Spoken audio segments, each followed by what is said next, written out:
Kuna makovu ambayo muda hauwezi kuyafuta. Katika vumbi la kijiji hiki kilichosahaulika, Chifu Mshaba anabaki na ufunguo mmoja tu, ufunguo wa mlango ambao hakuwahi kuambiwa aufungue.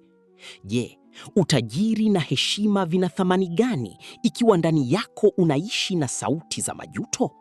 Siku ile jua lilichomoza na mng'ao wa kipekee.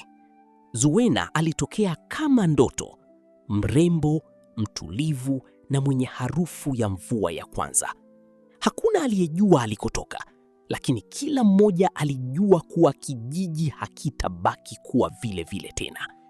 Alikuwa ni baraka iliyofikwa siri. Ndani ya kuta zile ambazo hakuna mwanadamu mwingine aliyewahi kukanyaga, dunia nyingine ilistawi. Bustani isiyonyauka na kioo cha maji kinachonong'ona habari za ulimwengu wa roho. Hapa ndipo Zuwena alipopatia nguvu yake, na hapa ndipo siri yake ilipokuwa imelala salama mpaka usiku ule wa giza.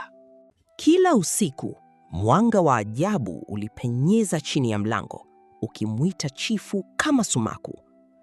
Mashaka yalianza kumea moyoni mwake kama magugu. Je, ni upendo unamfanya akae mbali au ni hofu ya kile kinachofichwa? Uaminifu ni daraja jembamba, na Mshaba alikuwa anaanza kutetemeka katikati yake. Maneno ya mnafiki ni matamu kuliko asali, lakini yana sumu kali kuliko ya nyoka. Wewe ni simba, chifu, walimnong'oneza. Mfalme hafungiwi mlango katika kasri lake mwenyewe. Kidogo kidogo, heshima ya chifu iligeuka kuwa kiburi, na kiburi kikawa mwanzo wa anguko lake. Kwa mpigo mmoja wa moyo uliokosa imani, yote yalitoweka. Uzuri ukawa moshi na baraka ikawa laana. Zuwena hakuondoka kwa hasira, bali kwa huzuni kubwa, akiyeyuka kurudi kwenye asili yake. Na kwa mara ya kwanza, chifu aligundua kuwa siri nyingine zinalindwa ili kutulinda sisi wenyewe.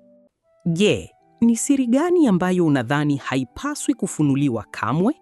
Tuambie kwenye maoni. Subscribe Tunu za Kiswahili kwa hadithi zaidi za kusisimua.